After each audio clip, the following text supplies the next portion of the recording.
A very good morning to all who have joined us online today. It is an extreme privilege to welcome you all to the third Agro Summit organized by the Indo-American Chamber of Commerce. This year's theme, Strengthening Agro-Food Ecosystems, Innovation, Integration, and Investment, couldn't be more relevant or more urgent.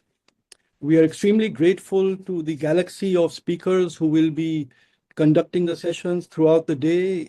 In the inaugural session today, we are extremely privileged to have as the chief guest Dr. Sudhanshu, the Secretary of Agriculture and Processed Food Products Export Development Authority, Mr. P. Sudhir Kumar, the Director Marketing of Frick India Limited, Dr. R.S. Sodhi, President of the Indian Dairy Association, Dr. M.M. Krishna, the Managing Director, Innovation of GD Foods Manufacturing India Private Limited, and Mr. Karan Sharma, Partner at Grant Thornton Bharat. I would also like to put on record the gratitude to our senior IACC leadership, Mr. Jasmohan Singh and Dr. Nitin Seth, who have been instrumental in organizing this great Agro Summit today. As the regional president of IACC, I am proud to witness how the platform continues to evolve into a powerful catalyst for Indo-US collaboration in one of the most critical sectors, agriculture and food processing. India's agro-food sector is not just the backbone of our economy, it is the lifeblood of our people. It employs over 50% of our workforce and feeds over 1 billion citizens daily. But as global challenges mount, from climate change to food security, our approach must evolve. This summit is not just a platform for discussion, it is a call for action. As the heart of transformation lies innovation, be it through precision farming, AI-driven supply chains, or advanced agribiotech, innovation is not optional. It is essential. We must empower startups, researchers, and agri-tech entrepreneurs to reimagine how we grow, process, and distribute food. The Indo-American corridor has already witnessed remarkable partnerships in agri-innovation.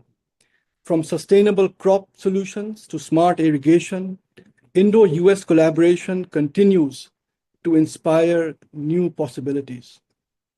This summit focuses on smart and sustainable food processing, as without efficient post-harvest management, cold chain infrastructure, and processing capabilities, much of our produce is lost before it reaches the plate. Integration means reducing this loss, adding value, and ensuring farmers get their due, and technical sessions will focus on cold chain and dairy innovation. The cold chain is a nervous system of the food economy, especially for perishables like dairy. Leveraging innovation here can significantly reduce wastage, improve quality, and boost exports. Let us think beyond short-term gains and focus on long-term resilience. Let us invest not just in technology, but in people, partnerships, and purpose. In closing, I would like to thank all our partners, sponsors, and participants who continue to bring vision and value to the table. The Indo-American Chamber of Commerce remains committed to being a bridge between innovation and opportunity, between farmers and markets, and between nations committed to shared growth. Let us move forward together to build an agro-food ecosystem that is smart, sustainable, and truly future-ready. I will now request Mr. P. Sudhir Kumar to make the theme presentation. Thank you.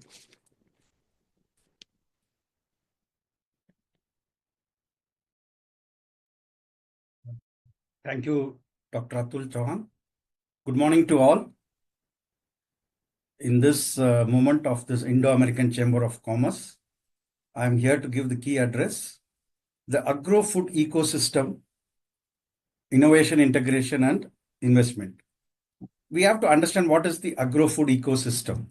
The agro-food system is a complex network that includes the farmers, the food industry, retailers, consumers, and various other stakeholders.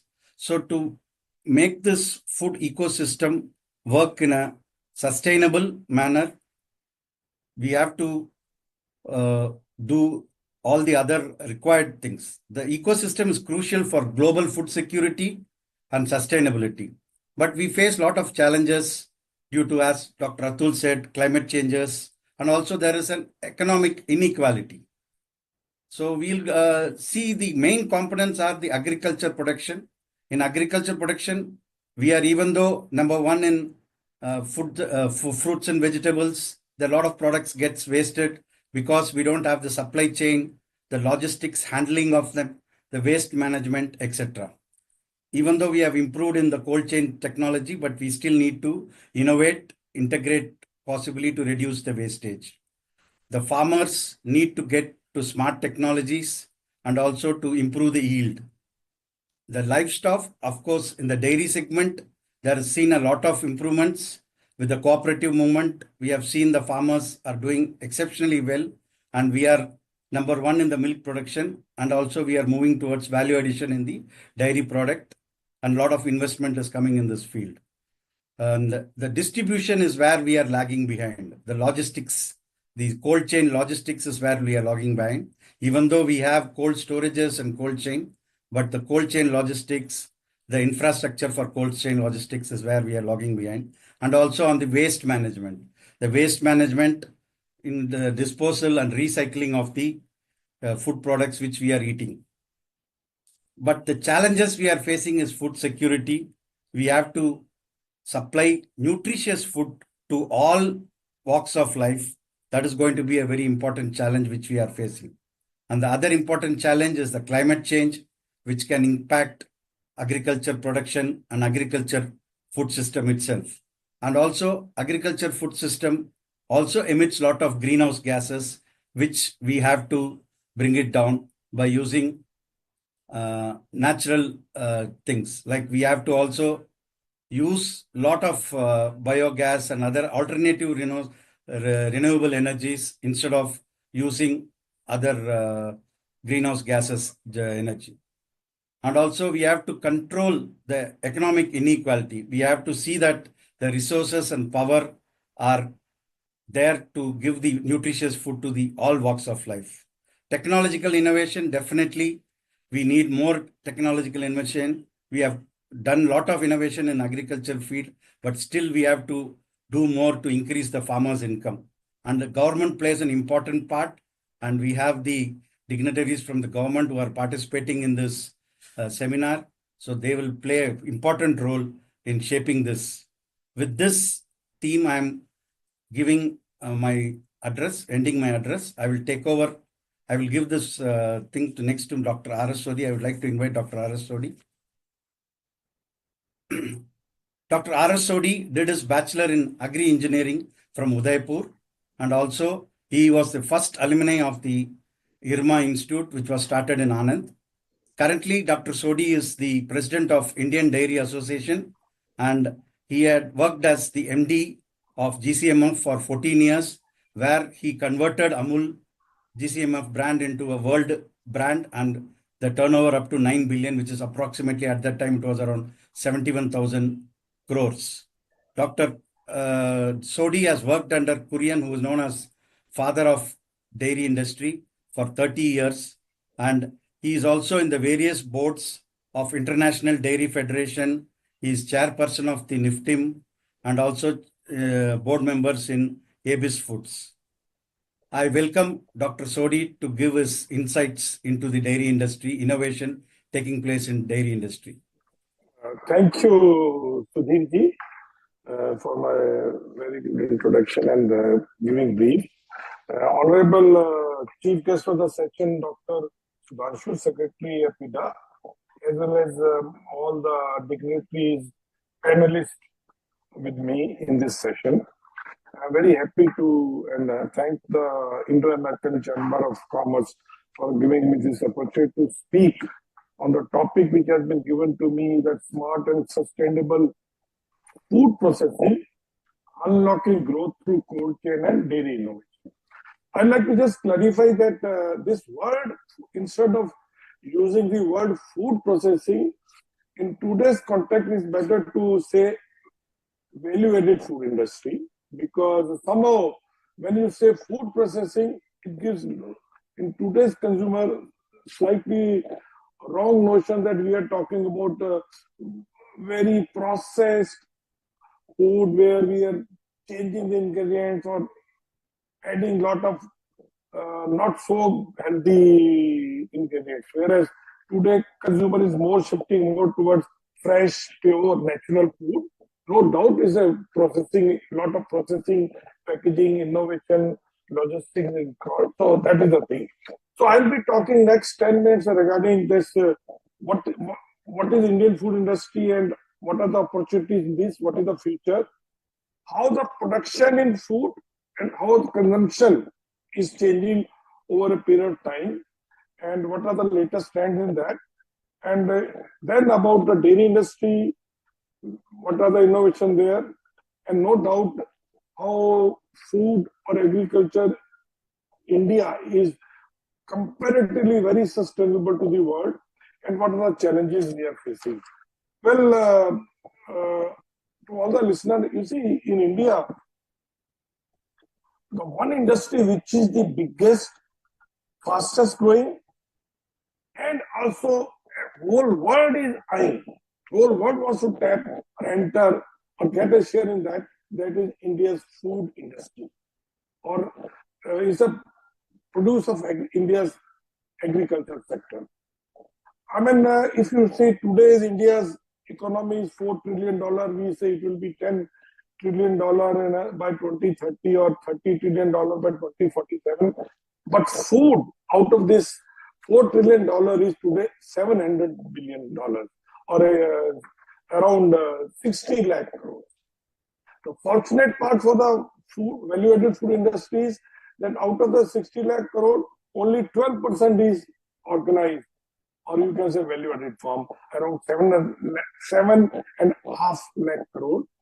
And out of that 7.5 lakh crore, 50% is dairy and 50% is all other food. But the way India's population growing from 1.45 billion to 1.65 billion by 2047, with the prosperity, more money, it is expected that this 60 lakh crore industry will be around 150 lakh crore or $1.8 trillion by 2033. And out of that, organized food industry will be around $350 billion or 25 lakh crore. So that is the size of industry, and I don't think any other industry can match or come near it. But opportunity is there, but let me tell you, food industry or food is a very, very complex business, because here 4 stakeholders are involved, and all the 4 stakeholders may be having different objectives to achieve. No doubt, first major stakeholder is the farmer who is growing food. For him, for her, food is a source of livelihood, and there are 100 million families in India. The second biggest stakeholder in food industry or food value chain is the consumer, 1.45 billion people. For them, food is an affordable source of nutrition. Third, very important in food industry is the government or policy makers. And always, anywhere in the world, government or policy makers are looking food for a security, food security, and also food where they want to control the inflation. They don't want food prices to go up. Everywhere else they want growth should come, income should increase, but when it comes to food, everybody wants to control the prices or income of the farmers. And fourth biggest stakeholder is the entrepreneur who is investing in food business or food value chain to get a very dependable growing business. So it is becoming extremely difficult for a country of 1.45 billion, where it is the biggest industry, and continue to meet the objectives and expectation of these four stakeholders. Like in the beginning, Shri Sudhiji was mentioning and Dr. Atul Chauhan mentioning, when we say that food, agro-food ecosystem, I say agro-food ecosystem nothing but food value chain, right? Starting from the farmer to the consumer. So there are opportunity for innovation, investments in the whole value chain, whether the farmer level value, it can be the inputs, it can be farm machinery, it can be seeds, it can be genetics, or providing finance. Then aggregation, where a lot of food needs to be aggregated, whether it's a dairy or the fruit, where the cold chain is required, bulk milk coolers are required, or the logistic transportation of food or produce.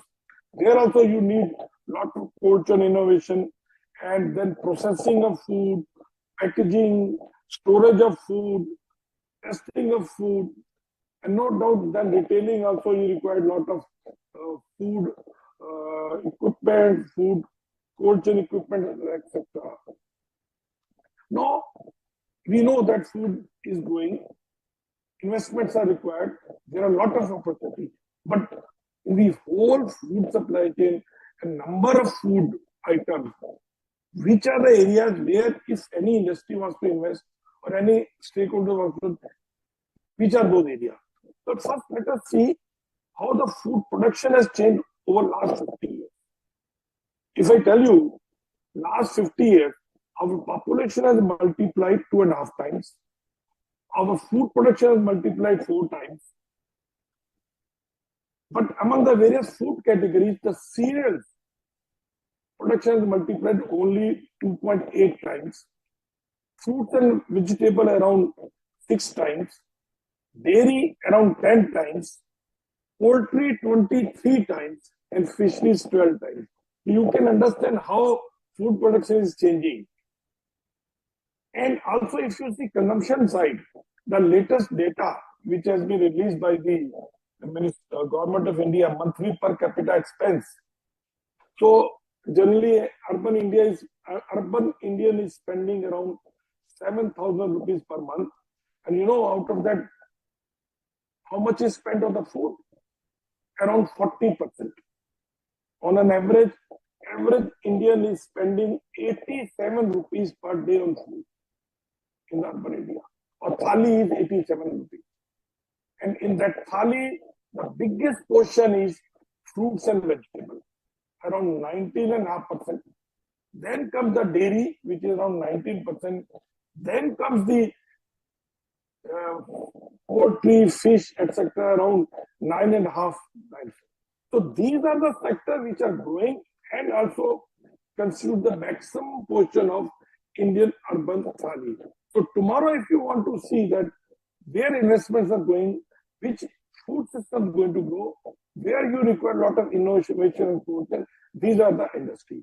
And what are the trends in food industry? The one permanent trend in food industry which is not going to change is that food has to be tasty, food has to be nutritious, and food has to be affordable. And also, consumer is shifting from cereal-based food to more of protein and fat-rich food. Consumer is shifting more towards branded, packed, natural and fresh product. Tier 2 and Tier 3 cities, demand for food is increasing. And very advantage thing is now customer has started having more faith and trust in local branded food, which is locally procured, locally processed, and locally sold. And no doubt, premium products food is also increasing. But food is also changing the challenge of, like I mentioned in the beginning, that food inflation versus food prosperity, because farmer's income is somehow curtailed by he is not able to increase the prices of food, because when food prices increase, it is called महंगाई or the inflation. So if that is the thing, now I'll just in a very briefly explain about the dairy industry. How much time I've got, Sudhir ji?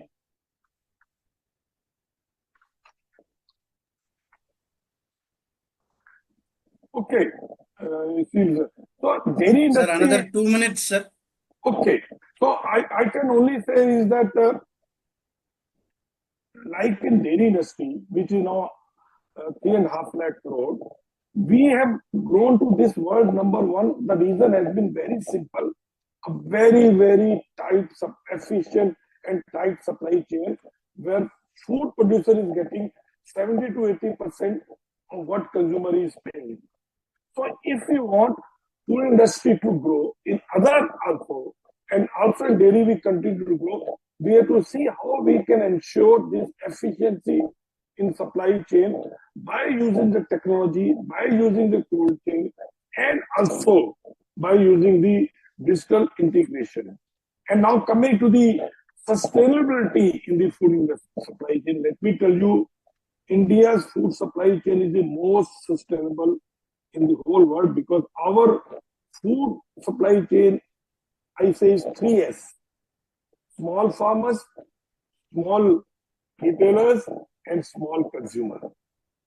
And all the 5 pillars of sustainability, that is the livelihood for the food growers, affordable nutrition for the consumer, environment, and also the food security, all are taken care in India food supply chain, where small producer is using each and every part of the food. I mean, we feed to the animals whatever is left over after human consumption in the food supply chain.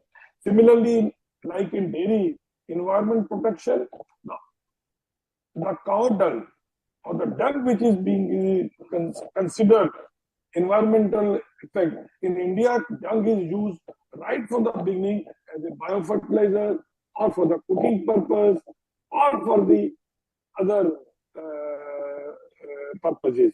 So I can say India's supply chain is a very sustainable because of a small farmers base and small consumer and traders.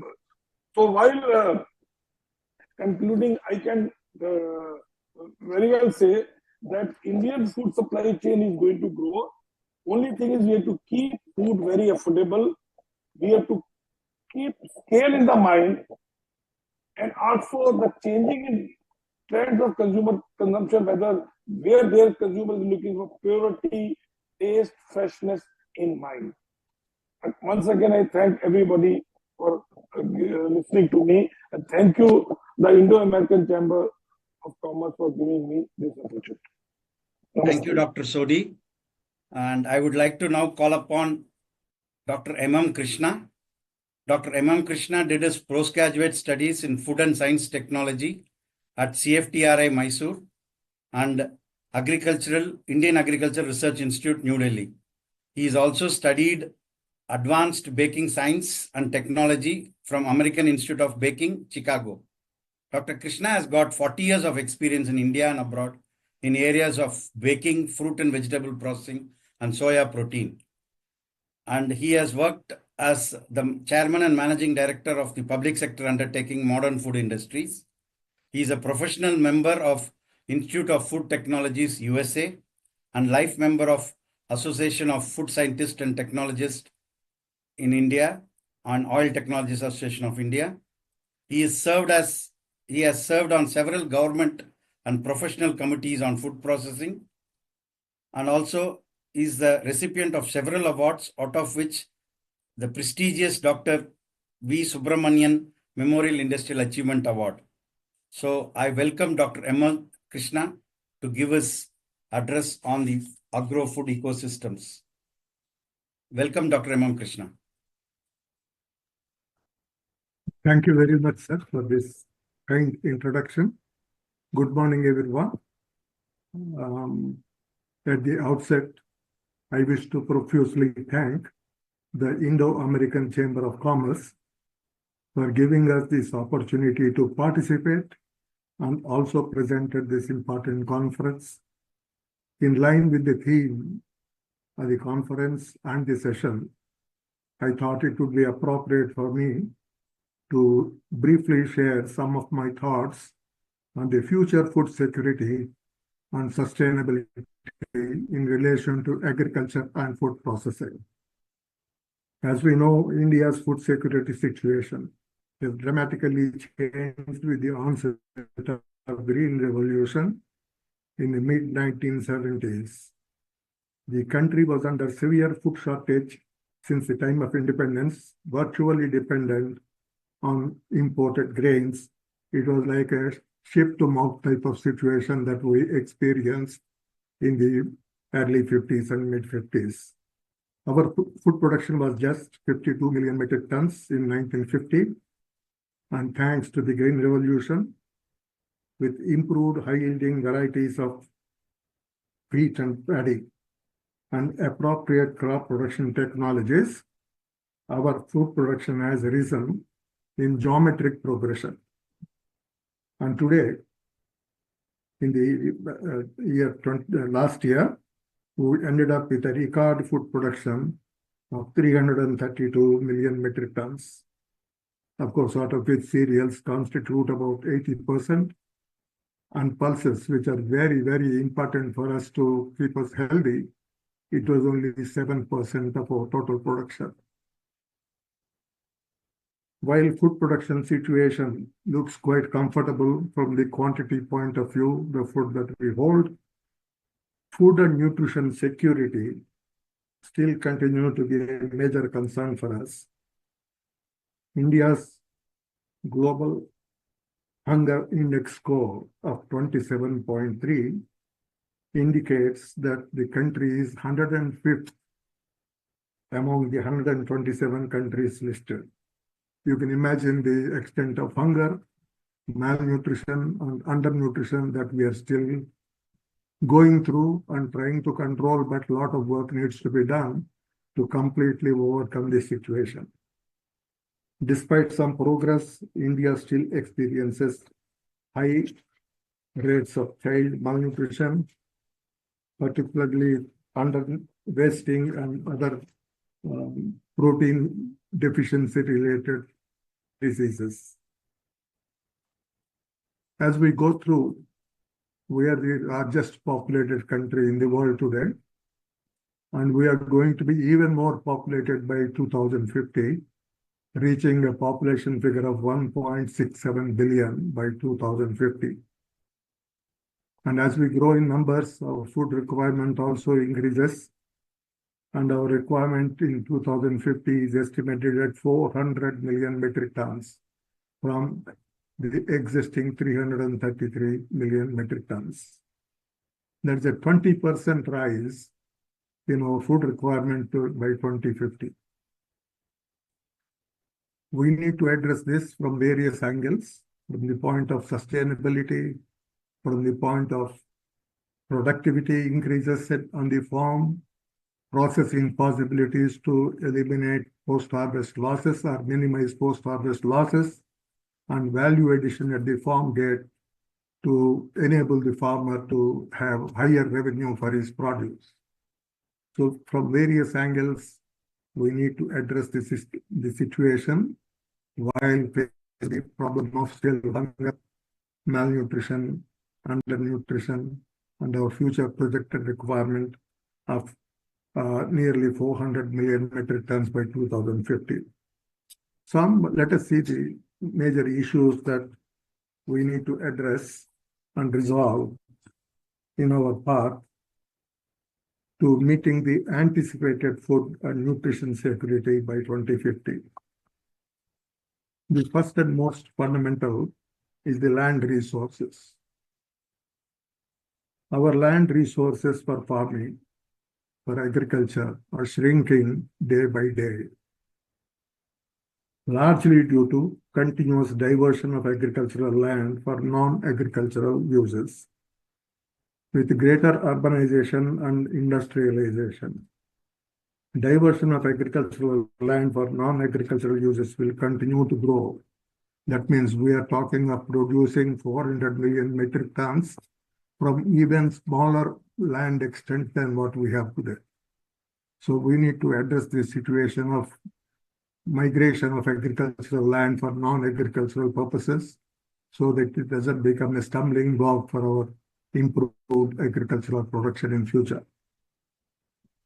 Another important area to address is the productivity of our crops.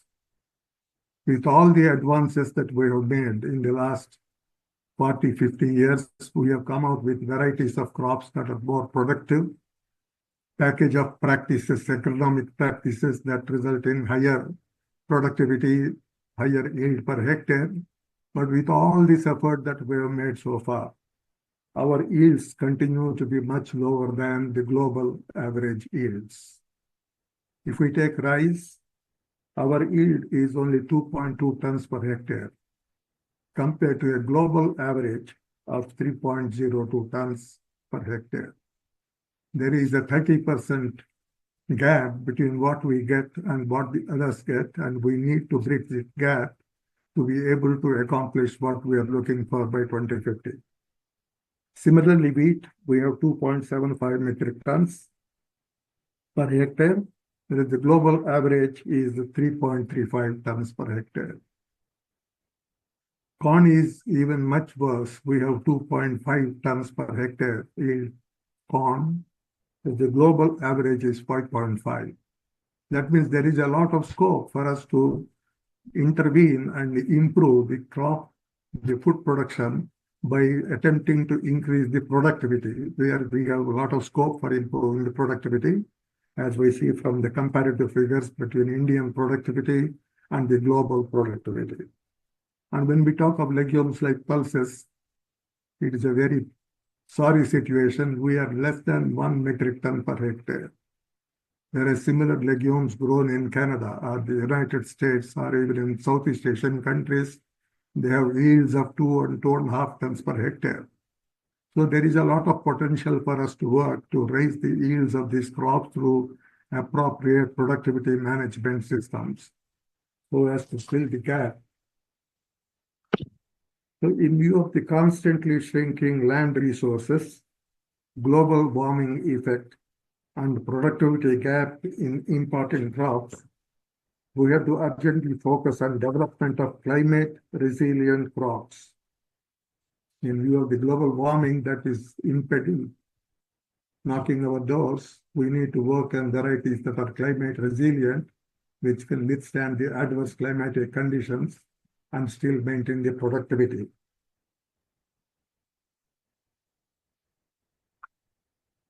So we need to develop, our researchers need to focus and develop climate resilient varieties with high productivity and high photosynthetic efficiency.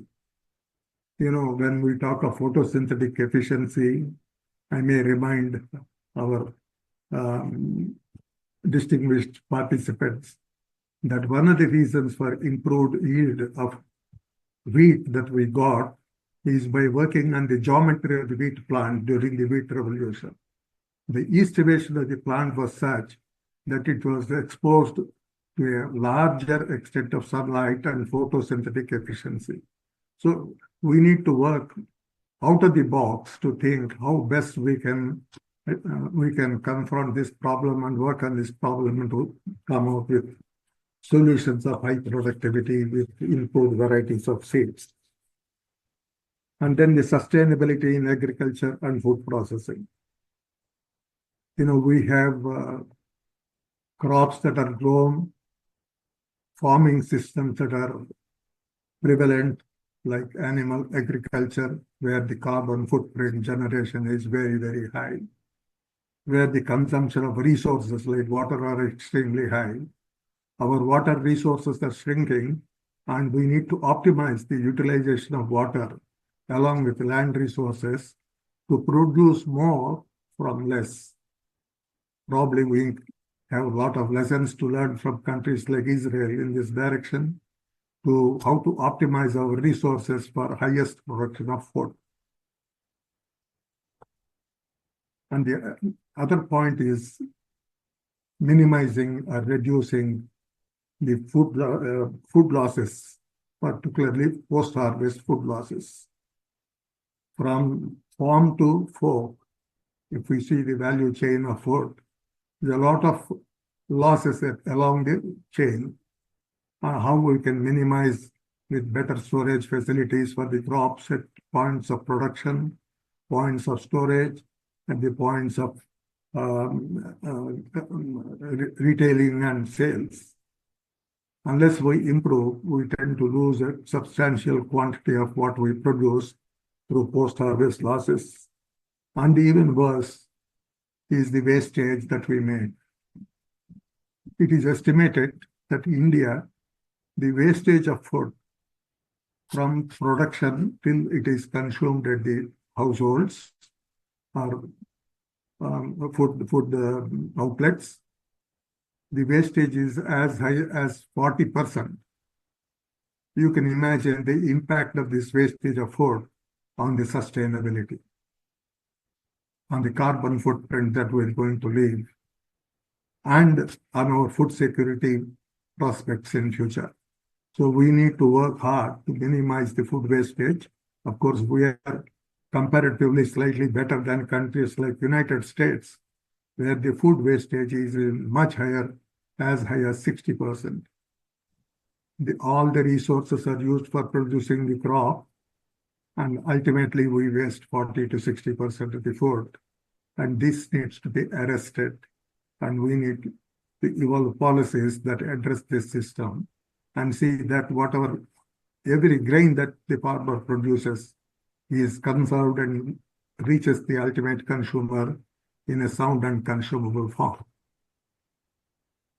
So in future, our future cropping patterns, we need to prioritize on crops that effectively address productivity and sustainability to meeting the goal of future food and nutrition security.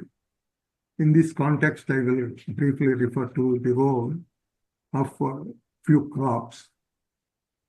When we talk of sustainability, the most important Krishna, sorry to interrupt. Our mind. Dr. Krishna, sorry to interrupt. Can you wind up in 2 minutes, sir? We have shortage of time. I will attempt to do it. Sorry. Sorry, because we are a time-bound program. Millets are highly recognized for their sustainability and health and wellness attributes. Though nutritionally profound, these crops still suffer from productivity constraints. The production is less than 1 metric ton per hectare for most of the millet crops. We need to work to improve the productivity yield per hectare of millet crops because they are very important for future sustainability and will be an important component of our agricultural system to provide the food security requirements for our country. So there is an urgent need to work on exploring the yield potential of millets so that we get much higher yields. Like other cereals, millets also are fairly low in protein content, just 7 to 8% of protein, and the protein quality is also not adequate. It is a poor quality protein with reference to essential amino acid delivery and digestibility. So we need to work on improving the quality of the protein, either by blending with other good protein sources or by building in biofortified type of products with higher protein and higher protein quality. The other crop that comes to our attention is soybean. Soybean is an introduced crop about half a century back in India, but it is a very potential crop that can meet our continuing growth in protein requirements from time to time. It has the highest protein density among all agricultural crops. It has 40% protein, highest density, and quality of protein that almost matches the milk protein quality or the egg protein quality in terms of essential amino acid delivery. So such an important resource that we have, but we are not exploring or exploiting that resource adequately for food applications.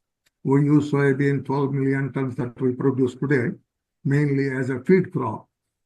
After extracting oil, we just use it as a poultry feed or cattle feed. But it's an excellent human protein, and we need to find ways and means of utilizing this protein for human food uses. I must refer to the pioneering efforts done by our visionary Dr. Varghese Kurian in this context. Years back, during late 70s, he conceptualized the need for augmenting the pulses supply to meet the protein needs by producing something like pulse alternatives to pulse by extrusion food technology. He was the first to establish a food extruder in Anand to produce these analogs made out of groundnut protein, or at the time soy protein was not very popular. But this is the vision with which he has set up, and that vision is slowly catching up. And there are many, many companies that are now coming out with analogs for pulses based on soy protein. And this is an area is very important to promote because it will largely meet our protein needs in future and address the problems of protein malnutrition and protein undernutrition. Thank you, sir. Sir, we have crossed the time, Dr. Krishna. I will just wind up in 1 second. Yes, sir. The other area is to reducing post-harvest losses, about which we discussed. Reducing food wastage is a very important aspect to address very urgently. And one of the important requirements is we have wonderful research laboratories in the country and extraordinary scientists working in these laboratories, but the flow of information from lab to land is not adequate. It is still quite slow. We need to put an extension system in place that can effectively transfer the benefits from the lab to land expeditiously for helping the farmers, helping the processors come out with solutions that can address our food security and sustainability in future. Thank you very much. My apologies for overshooting the No time. problem, sir. Thank you, Dr. M. Krishna. I would like now to call upon Mr. Karan Sharma, who is a partner with Grant Thornton Bharat LLP. Mr. Karan Sharma is an MBA Finance and Marketing graduate from Lal Bahadur Shastri Institute of Management. He has experience of more than 17 years, including 11 years experience with Grant Thornton. He specializes in designing and implementing programs in food processing, rural development, and agri-allied sectors. He has played a key role in strategic consulting projects with MOFPI and MORD, enabling policy implementation, capacity building, and impact-driven execution. I call upon Dr. Karan Sharma. Welcome, Mr. Karan Sharma. Thank you so much, sir. It's a good morning to everyone, and it's a pleasure to be part of this critical dialogue on strengthening of our agro-food ecosystem. A conversation that's long overdue, and so I'll just briefly start off. Let me begin with a simple yet a stark reality. Just to brief all of you, India feeds over 1.4 billion people, yet our agri sector contributes around 16% to GDP. So it's declined almost 2% in the last few years, while employing more than 46% of our workforce. So obviously there is a mismatch, not on the resources, but of returns also. And that's exactly where innovation, integration, investment steps in. So all these, the today's topic plays a very critical role while we discuss through this dialogue. The need for a system shift, obviously, it's not just the upgrade, but total intervention across the sector.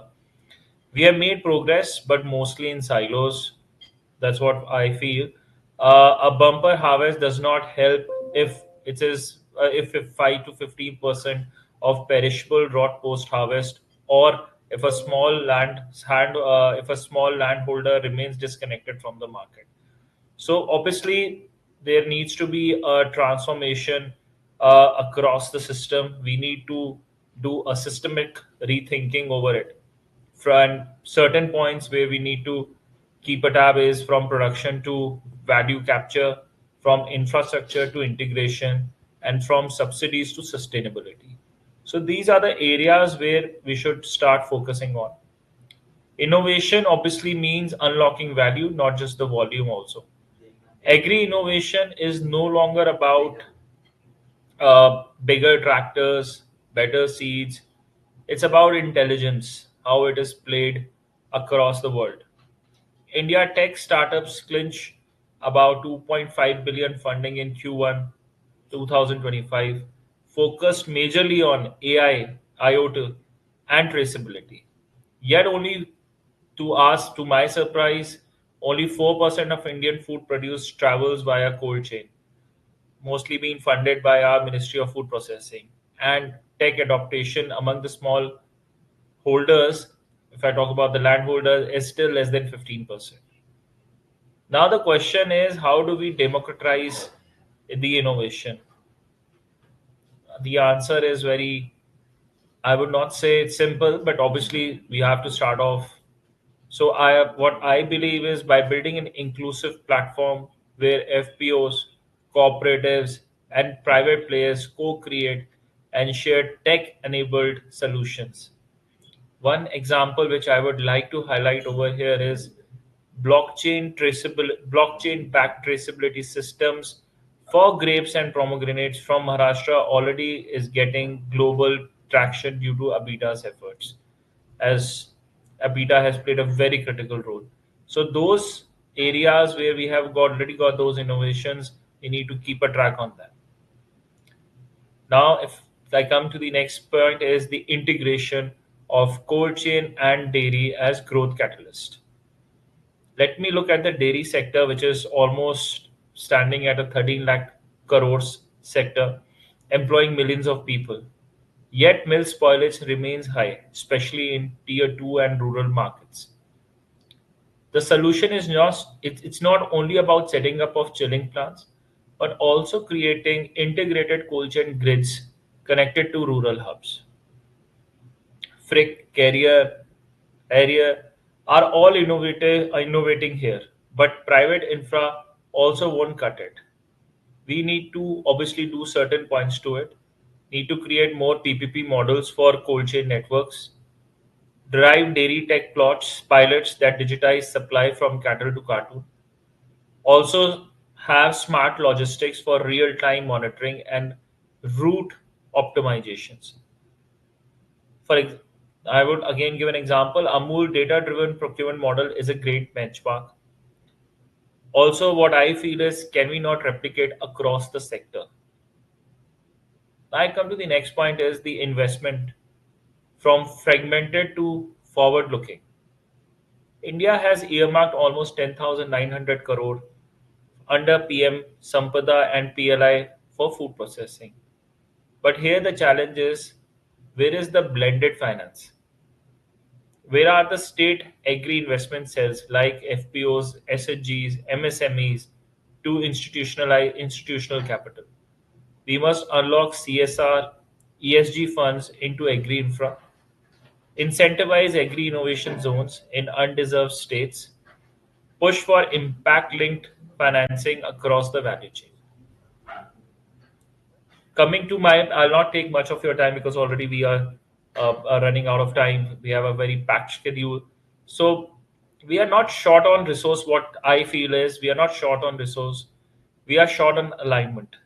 The next decade of Indian agriculture will be shaped not just by policy or productivity, but by partnership that delivers shared prosperity. What I feel, let me leave with three.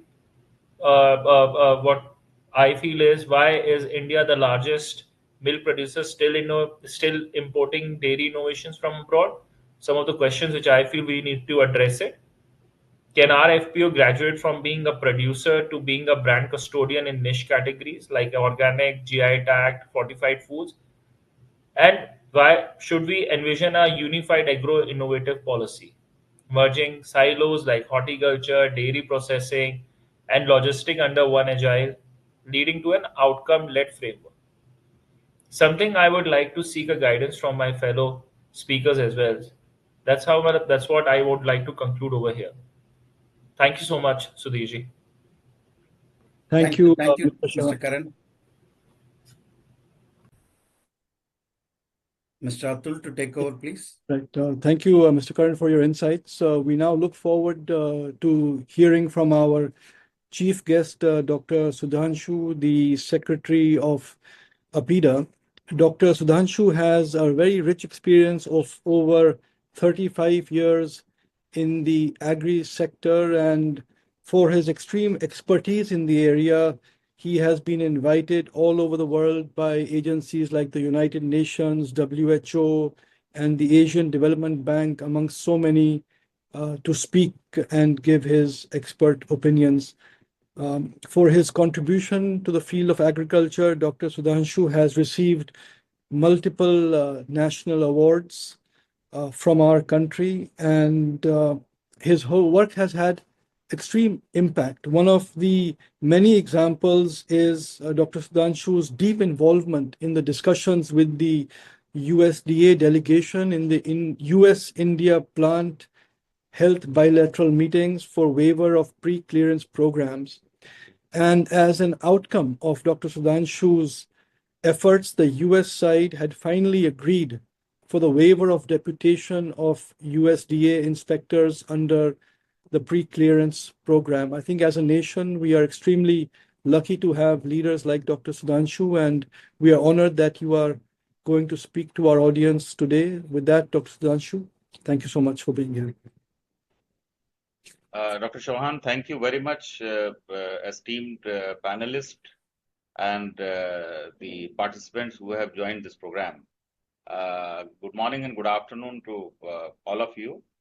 And I would like to compliment Indo-American Chamber of Commerce North India Council for organizing this wonderful summit on the a very important topic of strengthening agro-food ecosystem, and with a punchline of innovation, integration, and investment. And I think this is such an area. We all know that India is an agrarian economy, and having strength in the value chain. We all know that the agriculture and allied activities sector has long been the backbone of the Indian economy, playing a vital role in national income and employment. Despite having all the strength in the agrarian economy of the country, the eminent speaker, Dr. R.S. Sodhi, who is an eminent personality in the dairy sector, I was not able to continuously listen because a parallel meeting was also going on. Was hearing Dr. M.M. Krishna with his vast experience, and would like to just focus on the main ecosystem. One side, the strength of the country, and second, the kind of ecosystem with the government support, the private sector support, which has been built up. I think in the ecosystem, if we start touching the production part, which is basically the pre-harvest, where we have the varied range of crops in the country due to the various climatic zones of the country. We are able to grow whatever the vast plethora of food crops in the country. But despite that, the weakness is in the area of productivity, yield, and the crop variety also. I'd like to touch upon some of the because the topic is related to, I was initially listening to Dr. Sodhi, who very well mentioned that instead of food processing, we need to say value-added food processing. Because food processing, if we segregate, it is primary processing, secondary processing, and the tertiary processing. In primary processing, we have the products like, for example, fruit pulp. Mango is one of the potential fruit in the country, and we have the production clusters. We have large number of units are there. For example, in Chittoor, we have roughly around 70 to 80 mango processing units, because the Totapuri variety of mangoes are grown in Chittoor, and one is in Krishnagiri in Tamil Nadu, Konkan area for Alfam. Similarly, dehydrated onion in Bhavnagar, where roughly almost 60-70 processing units are there. Gherkins in Bangalore. So the production clusters are there. Where the primary processing is there, primary processed food product, for example, fruit pulp is a primary processed product. But in terms of that, we need to come up with the secondary processed product and the tertiary product of mangoes. and the other crops. Though a lot of efforts have been made, some of the companies have definitely developed a few good products, but lot needs to be done, because the ultimately value realization can come only from when the value added food products are there. Then comes to the this varietal part. Varietal part, despite having, for example, it was done by Mr. Karan Sharma, and thanks Mr. Sharma for acknowledging the efforts of APIDA in the area of organizing the supply chain of grapes, pomegranate, though other products are also there. For example, banana is there, where a lot of initiatives have been taken. No one thought of, I think, 8 to 10 years back that India will be one of the strong player in banana also. Because if we compare in 10 years back how much banana was exported and now with the banana, and where we have the clusters like Anantpur is a cluster in Andhra Pradesh, where the banana train was flagged off. We tried to organize the supply chain, and a train of banana containers was flagged off to JNPT, from where the banana containers were shipped to various parts of the world.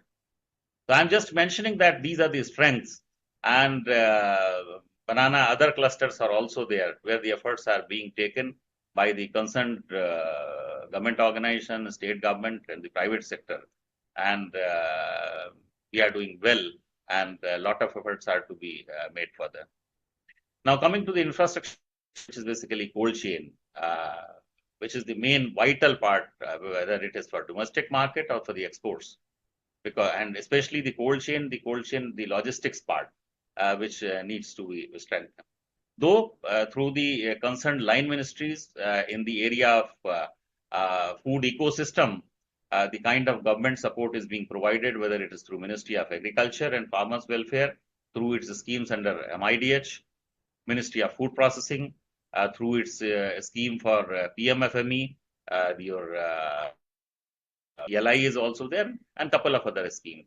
Similarly, for the meat, poultry, dairy, and honey, the Ministry of the Line Ministry, Ministry of Fisheries, Animal Husbandry, and Dairying.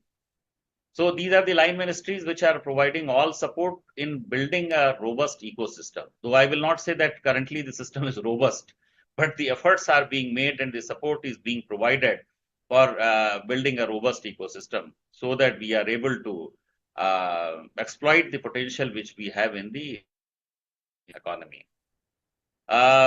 One part was the production.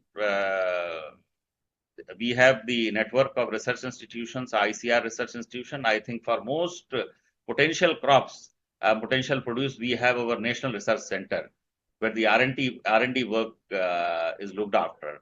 And though it needs to be linked up with the commercial aspects also, not only with the R&D for the theoretical purposes.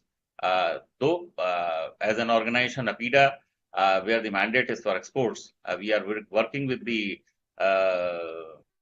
organization, for example, NRC Grapes, for organizing the supply chain of grape, where we grounded a robust system for export of grapes, and NRC Pomegranates, which is in Sholapur.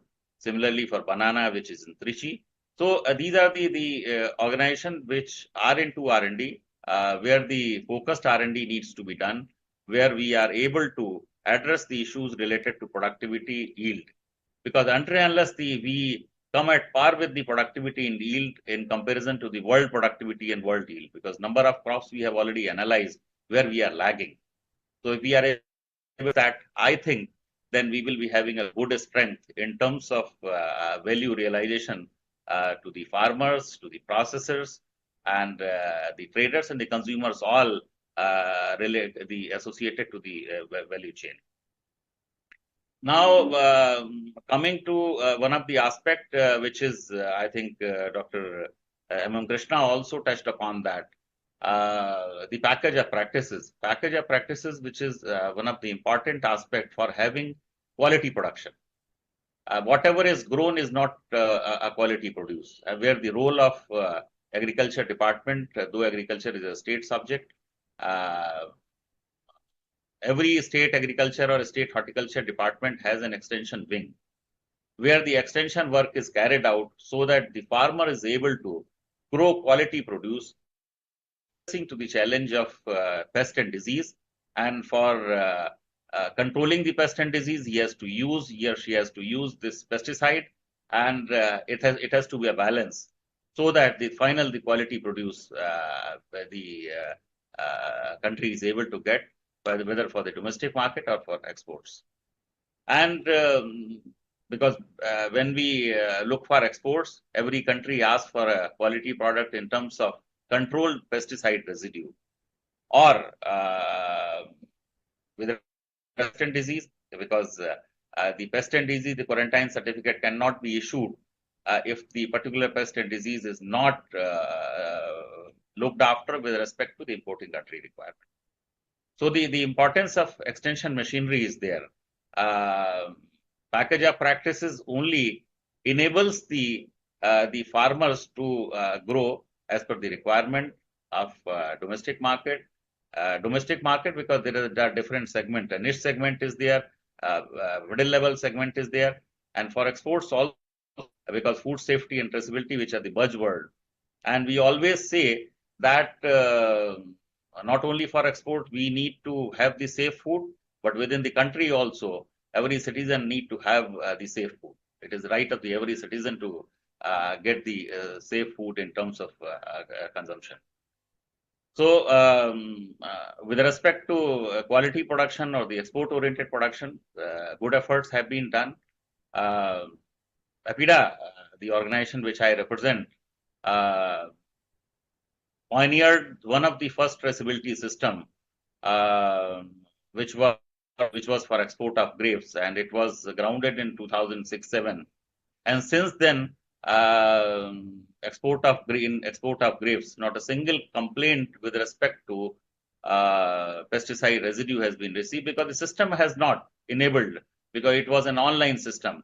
Though initially the paper-based document was prepared, which was the residue monitoring protocol, and with the country's IT strength, it was made enabled as the online system, which doesn't allow the pesticide residue is exceeding the required MRL. It will not allow to go further, will not allow to proceed further for generation of the required certificates. So post-COVID, we know that there is a good shift towards for the healthy food, because the consumer want the healthy food. And country has a strength in having a number of products in the basket of, though we are trying to term it as superfood, where the product like millets are there, the moringa is there, the jackfruit is there. Couple of 8 to 10 products we are in a process of identifying, so that we can brand it as a superfood category, that India is a leader in this category also, and we can produce and supply it. Millet has been the recent example where on the proposal of Government of India, it was declared by UN that International Year of Millets, and we were able to showcase the strength in this millet area, and we were able to reach Indian millets across the world. And in the cuisine, the Indian food cuisine, the millet-based products are now visible within the country, and Indian restaurants, wherever we visit, we are able to found, not everywhere, but we are able to found that millet-based products are there, whether it's a millet dosa or millet chapati, in any form of, now the people have come across millet, which was known as the mota anaj. Now people have come to know that it's a healthy food. No one thought of, I think, about having the long range of value-added products, which we showcased in number of events. A few events in Delhi, number of events were organized globally. No one thought of the products like millet noodles, millet pasta, millet ice cream, millet milk, a number of products. Why I am mentioning that, India has the capability and capacity both to develop such kind of product and supply to the global market. So I think this is one of the example where we were able to showcase the strength of the country, and we need to identify the innovative products. The innovation can really happen with the help of the concerned R&D institutions, where we are able to showcase the strength, we are able to supply the products, and through Government of India, a lot of efforts are being made for strengthening the startups, and I think all are aware that the way the startups are coming in the category of food also, where the startups are able to innovate in the food sector, developing different kind of cuisines, developing different kind of services also, which is a good sign for building overall a strong ecosystem. And with the, I think the experience of the eminent personalities, Dr. Sodi, who is already there, Dr. Murli Krishna, and I think he was interrupted, but with his vast experience, I think we could have heard more. I think such sessions are really required, and I would request the Indo-American Chamber of Commerce for continuously organizing such programs, and where the people can hear from the experienced person, because the experienced person who can basically tell about what they have earned in terms of acquiring the knowledge. So I think the program has already got late, though in my list, number of other issues were also there, but will not take much time. Would like to thank again all the organizers and all the participants because there is a second session also. All the best wishes. Thank you much. Thank you, Dr. Sudhanshu, for your wonderful insights into the government angle and the APIDA angle, helping the farmers and other things. We definitely would not like to interrupt, sir. Sorry for the time limits. But we would like to take this opportunity to thank you once again for giving your time from your heavy schedule. And then we would like to thank Dr. R.S. Sodi for giving his time and giving his insights into the dairy industry's success. I would take one thing which he said from the speech was giving back 70% to the farmers from what it's been produced. If that model can be replicated in other segments, then the agriculture income will increase for the farmers. And I would like to thank Dr. M.M. Krishna for his take on various crops where we have increased our production. Still, we have to go a long way, and also to change based on the crop rotation and cultivation based on climate change, and also the improvements which have happened in the millet thing. And I would like to thank Mr. Karan Sharma for his insights into the financial angle, and also where all we need to improve and where all we have improved. Thank you, Dr. Atul Chauhan, for your time and for the inaugural address. With this, I would close this session.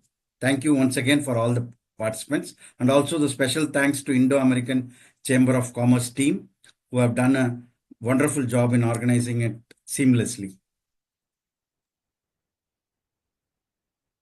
Thank you. Thank you. Thank you. Thank you.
Good afternoon to all. My apologies for the late start of the session. This was because the earlier session got a little bit extended. So anyhow, we have one of the speakers who is unfortunately not able to join. So I think we will complete it on time. Today's topic is smart sustainable food processing, unlocking growth through cold chain and dairy innovation. I would like to give a small brief. The initial session, the topic was strengthening agri-food ecosystems, innovation, integration, and investment.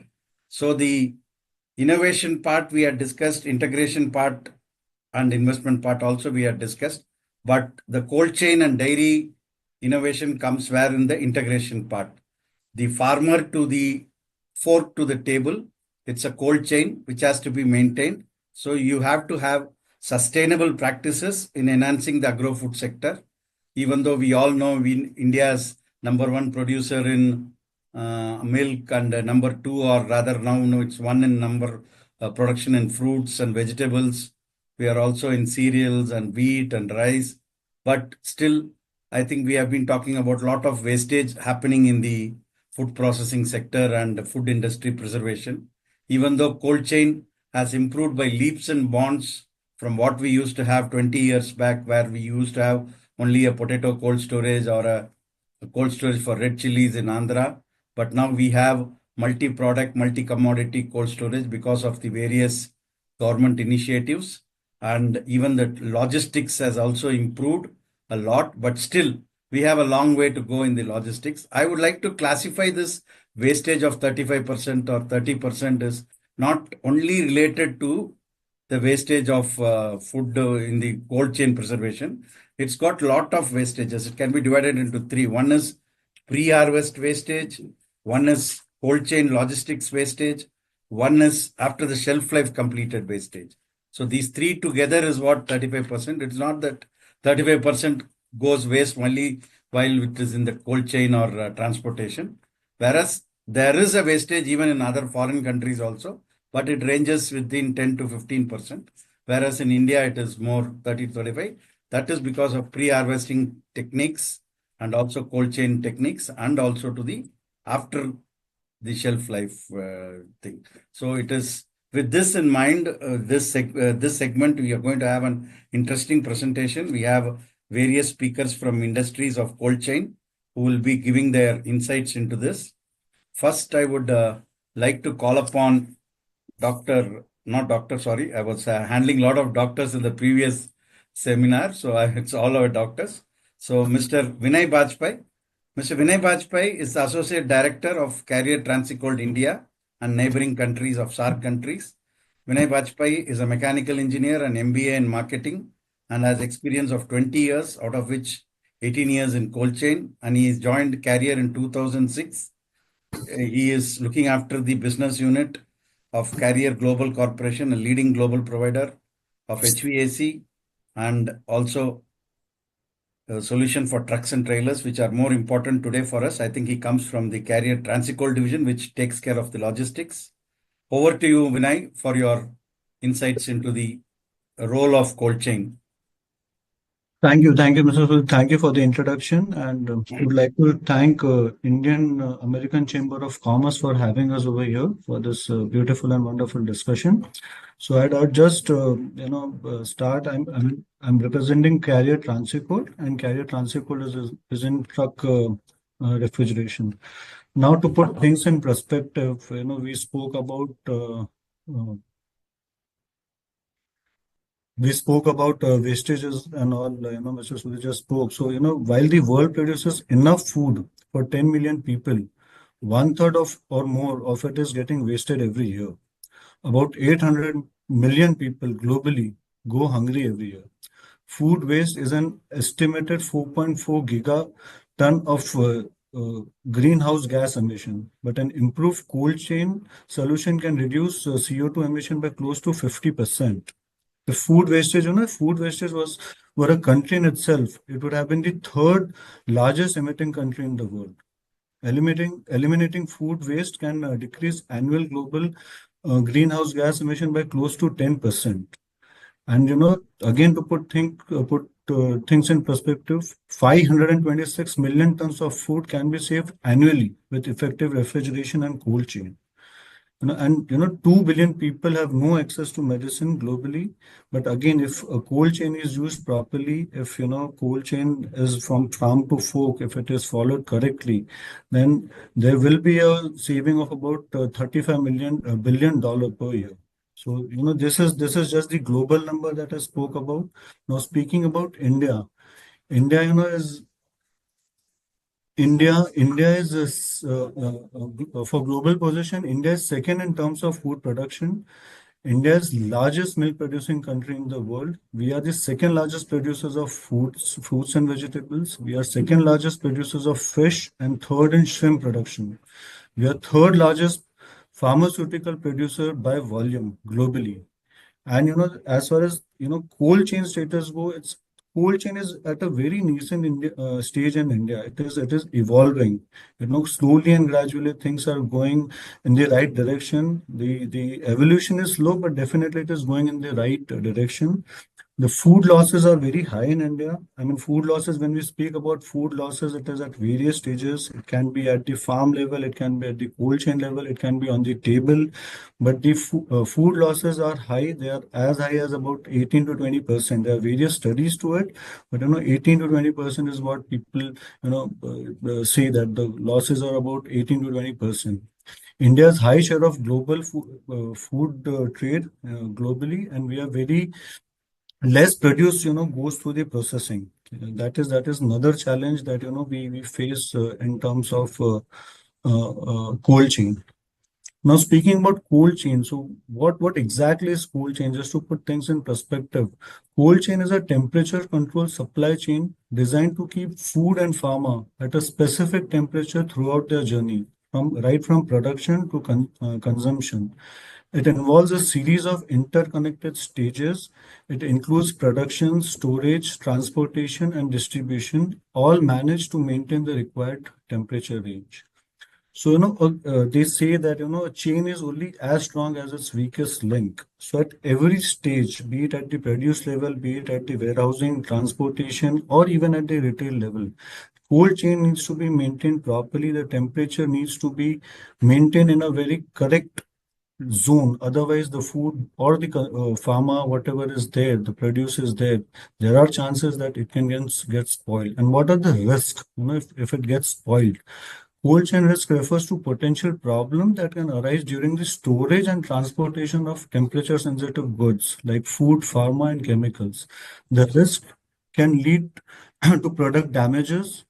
It can lead to product damages, and it can lead to decreased efficiency, and it can also affect human health. If the food is not maintained at a temperature, a specified temperature, if the vaccines, if the medicines, they are not maintained at a specific temperature, there are chances that it can also affect the human life in the long run. Then speaking about the segment trends, speaking specifically about the dairy segment. So what is happening in dairy segment if you put things in perspective? So few years back, if we go just below the before the COVID time, somewhere in 2018 and 19, till that time, traditionally ice cream was the biggest segment where we saw good growth in the cold chain segment. But now we are seeing growth in dairy and value-added dairy products also. It is not only confined to ice cream. When we speak about value dairy product, it is like cheese, butter, shrikhand, paneer, yogurt, which are sensitive to ambient temperature and also requires cold chain for better shelf life and better quality. So earlier, if you see, even in ice cream distribution, the fact was the ice cream was confined only to summer seasons like April, May, and June. These were the peak season of ice cream consumption. But as things are evolving, we see that ice cream consumption has also increased in the month of peak winter times up in North India, or you go in eastern part of India. October, November, December, even in these 3-4 months, the ice cream consumption has increased substantially.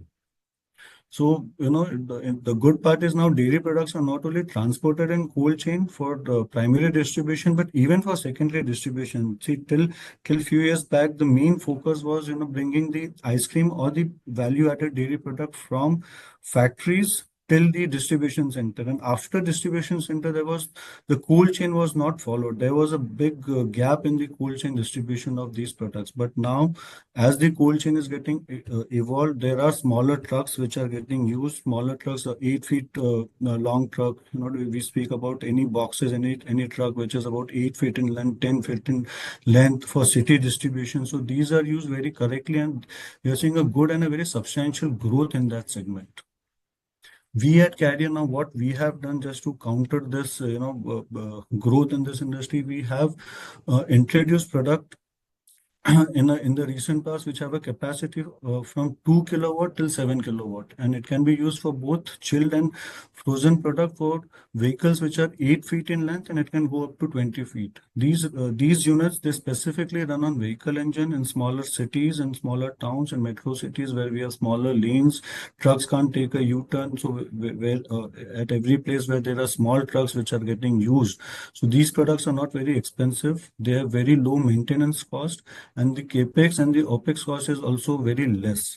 So we are seeing a very high growth in last mile distribution, and we are sure that as the regulation gets stringent and the awareness increases for cold chain growth, this segment will continue to grow as the years progress.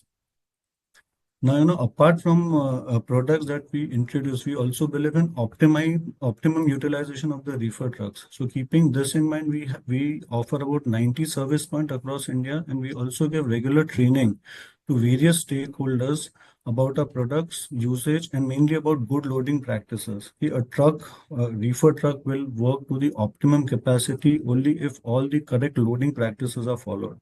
So we at Carrier, we believe that these things are very much required. So we impart training, we go 1 mile, 1 step ahead. We impart training to all the logistic provider, to all the stakeholders. We keep on giving them training at regular intervals, and we ensure that these trucks which are running at smaller cities, smaller towns where immediate service may not be available, at least correct loading practices are followed for optimum utilization.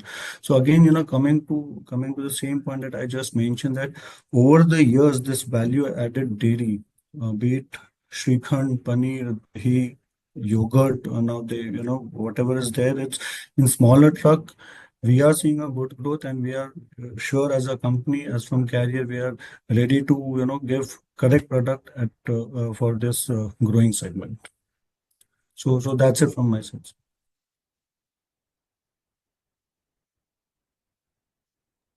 Thank you, Mr. Vinay Bajpai. I would like to next call upon Mr. Rupesh Nerurkar. He is an accomplished business management with a strong foundation in dairy engineering. He holds management degree from IIM Bangalore and engineering from Dairy Science Institute, RA. He has an experience of 25 years, out of which 22 years he has worked in international companies and in various countries. For the past 3 years, he is associated with Parle Agro as the head of dairy.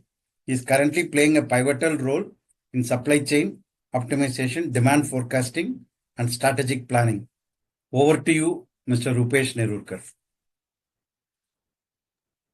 Thank you. Thank you for inviting me on this platform.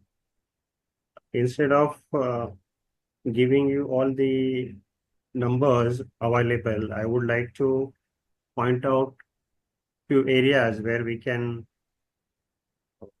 would like to work our industry partners to work upon, think upon, and take it forward. Now, when we are as a private company, and I will try to give a perspective from a private company angle, and especially to the dairy, not holistically to the whole food supply chain, but more of a dairy, because we are subject matter expert in this area. So what are the challenges still there? What are the ideas, innovations we can see? That I would like to bring upon on this stage. So I will be more of focused on this. Now, when we say supply chain or any business to be sustainable, it has to have a good raw material resources, and it should be sold at a better price.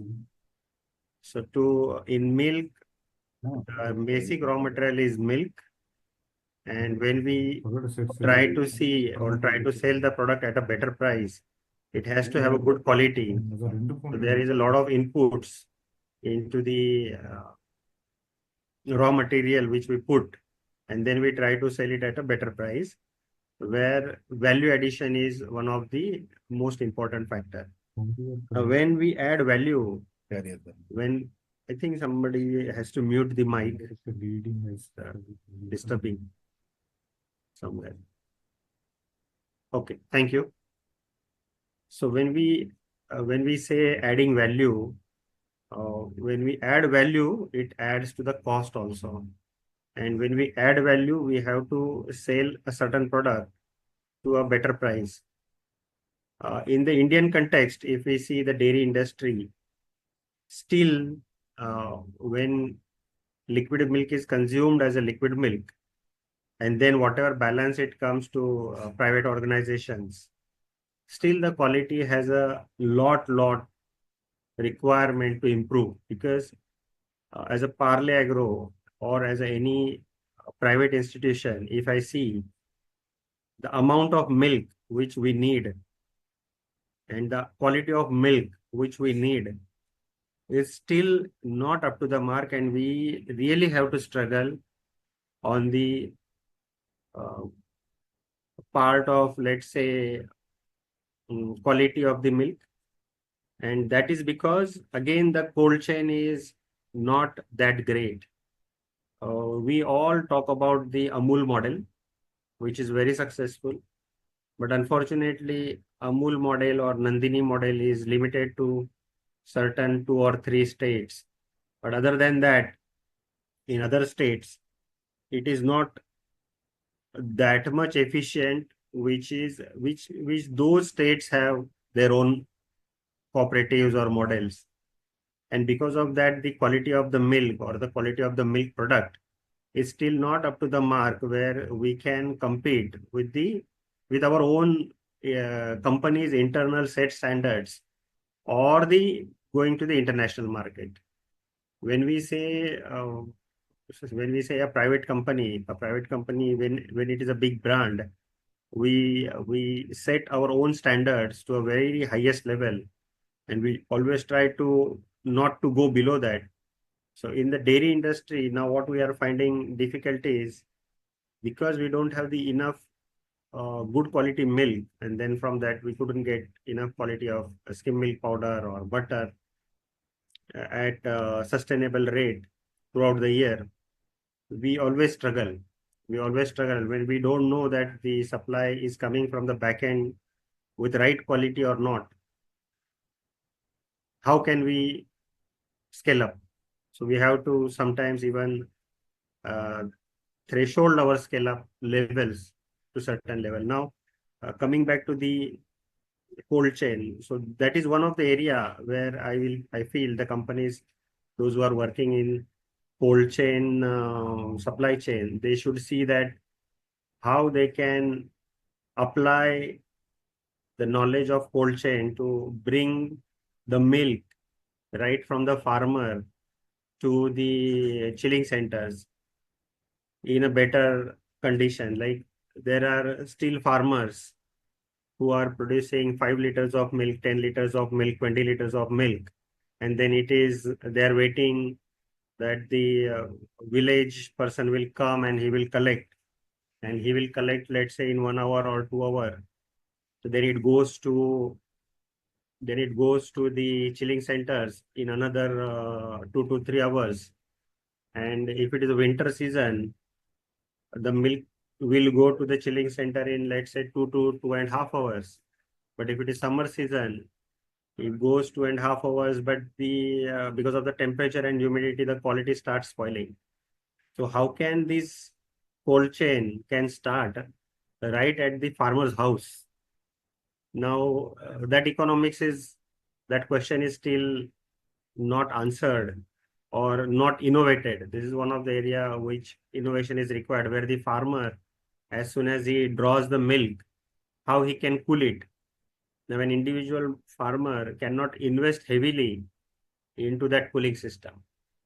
See, if the if this problem can be solved, the amount of milk with good quality will improve drastically. And then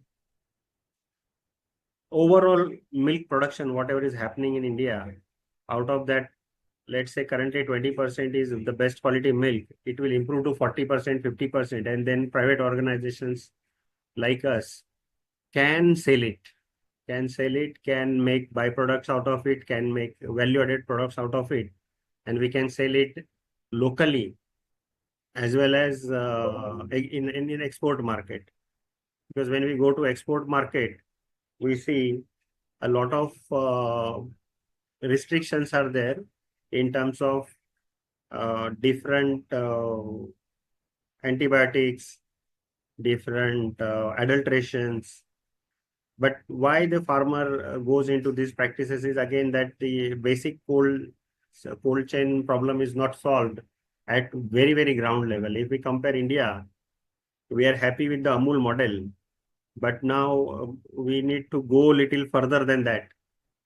In Amul model, farmers milks the milk and takes it to the chilling center in a very short period of time. But either this model is not going all over India and in the same capacity, same efficiency.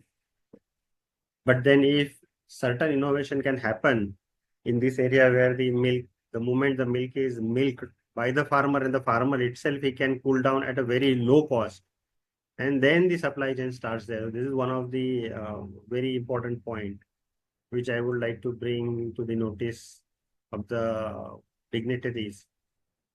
In this, again, that the solution, whatever is given, it has to be energy efficient. Similar way, there is government interventions. If that can also happen in other states, other than which states are not still evolved, to have reliable cold chain till the product goes to the market, that will again help. The another part is that like there are smart processing technology available for the food chain to maintain, and I feel this is one area where the producers like us who turns the raw material into the final product, they have started adapting smart processing solutions like automations, IoTs, precision fermentation techniques, which is helping us to reduce the cost. And similar technologies can be worked out. Like there are companies, there are brands like Tetra Pak, Gia, who provide some better processing solutions. But those technologies are very, very costly. Companies like Parle Agro they can afford, but every other company may not afford, and there the technology cost goes down. There was one innovation, technology cost goes up. There was one there was one initiative of IDMC, a technology company competing with Tetra Pak and Gia. But then over the period of time, if you see, the cost is again, even if it is an Indian made, the cost is almost or little bit difference. But innovation has to happen in that also, so that the cost of that processing technology should come down. In cold chain innovation, another thing is when we have these cold rooms at state level or village level, certain models with very cost effective installation and commissioning as well as operational cost has to be there. It could be linked to the biogas, or it could be linked to the sustainable solutions. That kind of model has to come into more picture. Maybe government organizations can help in designing those things and run some models where these models can be replicated and people can see it. When people can see these models, they can take it further level. One of the most important thing is like solar powered refrigeration can also be a game changer. I think these are the two main things which I would like to bring upon on this stage, that very much need of further innovation at farmer level to cool down the milk, and very much integration of the cold rooms, cold frozen stores, where the space and where the movement can be tracked properly, and it is optimally utilized, and then it is even connected to the solar power or biogas, so that sustainability has to come, and the prices has to go down, and then it will be a more profitable venture, and then we can compete in export market also. Export market is one of the main market where India generally 6 months they are okay, 6 months they are costly, and to bring down the cost over the period of time, these things will help. So I would like to request these companies like Carrier, Thermo King to look into these areas and innovate. My session was a little bit more of a Mr. Rupesh, can you wind up in 2 minutes, please? Yeah, I'm winding up. That was the last point. So just briefing that my session was to highlight the areas where it can be more useful. So thank you. Mr. Rupesh, for the Yeah. challenges you are facing from the private sector, your thoughts have been well taken by the manufacturers who are the eminent speakers in this session. Next, I would like to call upon Mr. Vinay Kungar. He is the Senior Vice President of Carrier Commercial Refrigeration Systems. They are high efficiency turnkey refrigeration systems, service provider in the South Asia Pacific region. Mr. Vinay is a mechanical engineer with specialization in air conditioning refrigeration and also holds an MBA in marketing. He has diverse experience of over 32 years in various functions of HVAR industry. He's been actively involved in promoting cold chain. He has been conferred with guest of honor by FICCI for many years, and he has received number of awards for sharing his views on cold chain, emerging trends, technology. We welcome Mr. Vinay Kungar to address the gathering, please. Thank you, Mr. Sudhir. I would like to thank Indo-American Chamber of Commerce for organizing this important event. Cold chain is definitely a very important topic nowadays. And when it comes to growth or carbon emissions or the sustainability, cold chain is very important nowadays. So we need to all understand why this importance has come for the cold chain. And my friend Vinay Vajpayee and Mr. Sudhir, you have also touched upon some of the facts. I just repeat them for the understanding, please. We all know world produces food to feed 10 billion population. However, why people sleep hungry? Why 1/3 of the food gets wasted? So we need to understand that, and that will link to the cold chain actually. If we look at the result of the food wastage, 800 million people, like Vinay Bajpayee said, 800 million people in the world, they sleep hungry every day.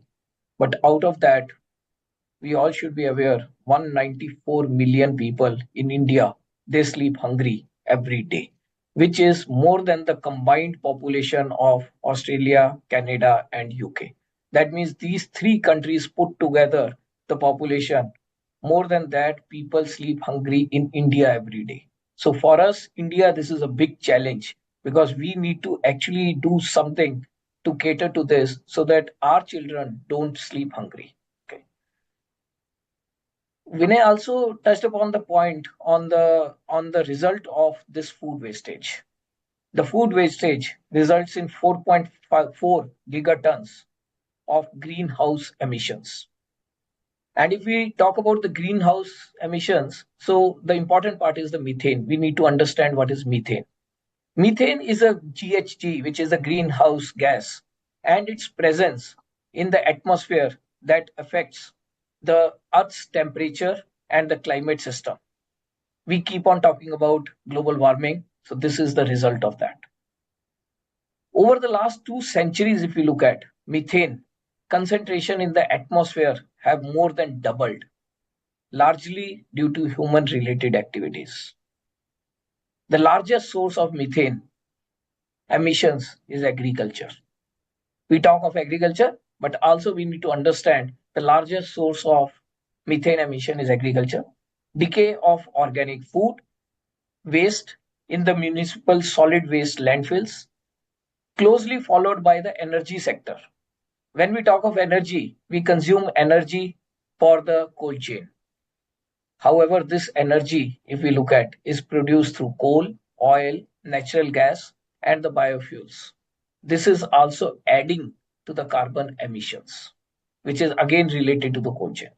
So to summarize, decay of food waste and also the energy sector, these are the main two potential factors which are actually adding to the global warming. Mr. Sudhir, you touched upon that there are 3 parameters which are actually adding up to this food waste, which is 30 to 35% globally. And out of that, you said there is a percentage for cold chain. Yes, there is a percentage, which is actually a bigger percentage. Around 13% of that comes from the cold chain itself. So that is why cold chain is very important nowadays, and we need to touch upon that. The solution, because we need to understand the solution. So we need to have an effective cold chain to reduce the food waste. We also need to have energy efficient systems. So in addition to the supply chain, we should also look at the energy efficient systems. That means the products. So what CCR is doing, what we are doing. As CCR, we have made great roads into designing their systems in order to optimize the refrigeration technology and meet energy, carbon, and food waste reduction goals. What we are doing, we have introduced CO2 systems, which is a natural refrigerant. All of us, we hear about ammonia, but we have introduced CO2, which is a natural refrigerant. And CO2, we have installed more than 24,000 units world over. CO2 is non-toxic. CO2 is non-flammable. CO2 is also non-corrosive.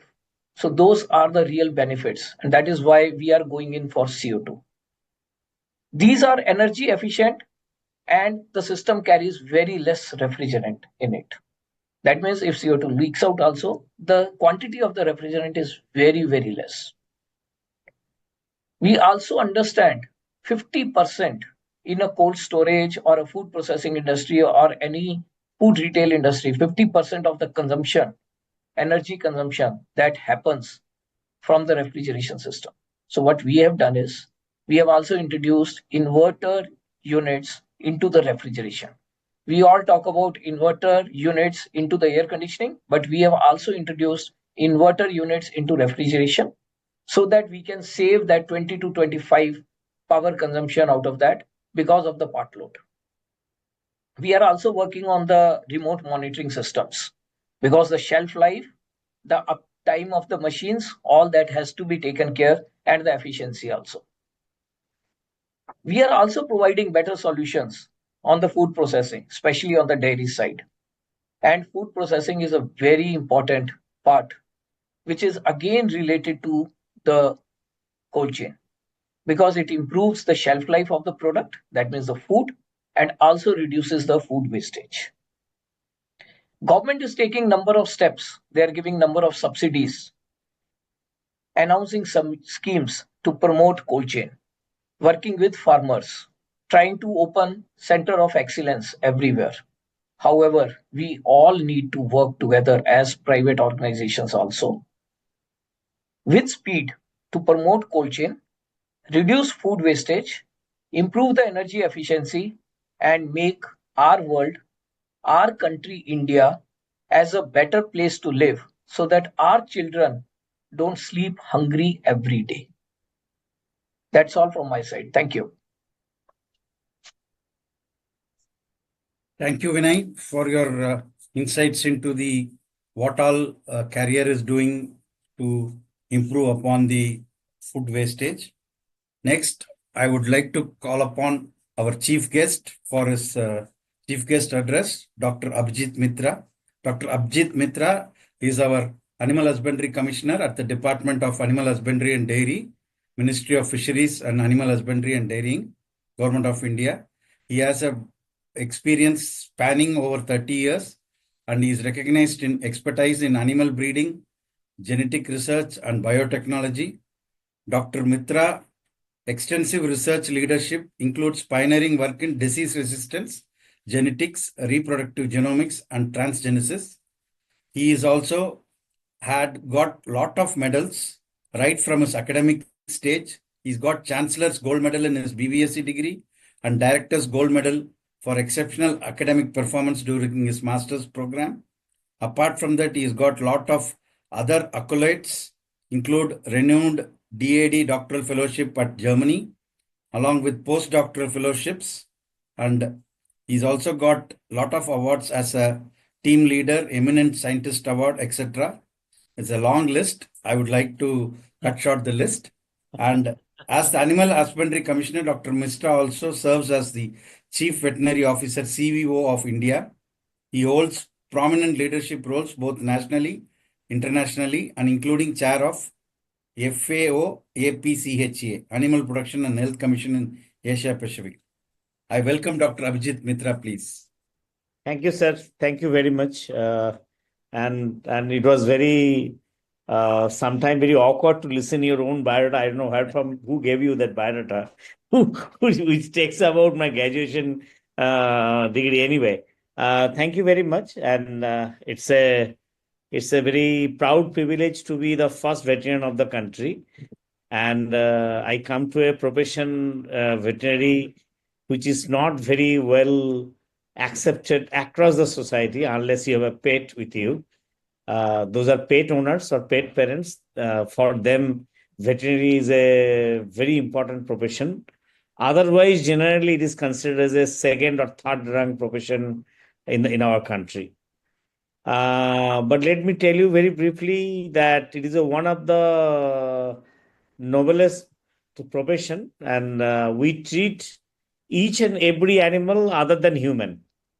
So whether it is a dinosaur or an anaconda or anything, it comes under our privilege.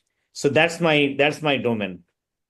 I think that when we talk about smart and sustainable food processing, and this is the kind of I think session which I chip in because of my earlier engagement, the agri-food and all that we are discussing.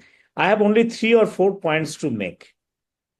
Whether you do anything you process, you need to have an input material which is clean and which is a substantive material, wholesome product, so that you can process it and make it to the product or make it to the market, which is wholesome and usable for the consumer.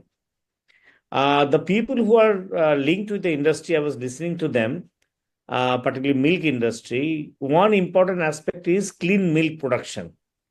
And clean milk production is only possible when we empower the smallholder livestock keeper to tell them or enable them that what is clean milk production, how to keep the animal, and how to not to use antibiotic indiscriminately.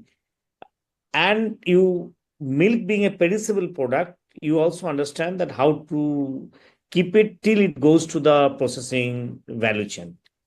That is one important aspect. Second important aspect is, when you talk about processing, since our fabric of animal husbandry is that it is a still smallholder dominated system. So unless a developed country like US or Australia or many other countries where farm size is minimum 500 or more, here people keep 3 to 10 animals in our home setup, and it is a mixed livestock. Like we'll keep a few goats, few buffalo, a few cows, and then, we keep animal for purpose of keeping animal. Many times we don't know. So milk is a byproduct of our livestock keeper if the milk is concerned. So to make this system sustainable, I think it is more important that we link it with the market. The smallholder livestock are trained as a partner of the industry, because if industry is not training or equipping the small scale livestock keepers, the whole purpose of creating the value chain will be defeated. So our inputs, whether it's a meat or is a milk or is a eggs or whatever we call it, it comes from the smallholder livestock. So enabling them with a knowledge of good animal husbandry practices. Number two, with access to the credit, insurance, and market linkages, and developing clusters. That would be the very important perspective of the whole thing making sustainable. Because if you look into the European history, till 2015, 80% of the subsidy European Commission used to give, it used to go to the 20% of the farming community. And they realize the large farms, they may be very intensive, they may be are able to produce more product, more produce, but they are not sustainable per se. To make it sustainable, they realize that farm size should be reduced. So we need to take a consideration whether we should come with a bigger farm, or we should continue with a smaller farm, or what is the break-even size from of our farm. So these are the few questions that need to be asked and need to be deliberated upon. Third thing is very important is that we need to also discuss about how to make access to the veterinary health services. Because if you are not making the health services accessible, it would be so very difficult to sustain our production. So do that, the private sector should play a much more role. It should not be exploitive. Like I only collect the milk, I only collect the egg, I only collect the meat, but I don't create a system which is sustainable enough. And we create that's what I'm talking about, clusters. If we create the clusters, that clusters can all those services. Another important aspect is the community services. When we do the community services, we can also involve many APOs and FCOs so that those agencies can come forward for a production of fodder, seed production. Even fodder could be a one value chain. So these are the few aspects I just quickly wanted to tell you because it's such a whole long topic that if I keep on telling, the whole day will go. But only thing is that government sector and the private sector, public and private sector, they are the two main driving forces. Government sectors can create an enabling environment, but private sector has to play the role to take it further. But both of us, like public and private, should understand, or we are understanding, that the smallholder livestock, who are the real soul of our livestock system, should be enabled so that when they become sustainable, our whole sector becomes sustainable. And finally, before I end quickly, I also want to remind you the COVID-19. I think all of us are in this webinar, online or offline. We are survivor of COVID-19. And if you remember, when COVID-19 came, we all came to know there is a link with some bat in Wuhan or all that. Last 100 years, whatever the pandemic has taken place in the world, whether SARS, MARS, this COVID, all has a link with one or the other animal diseases.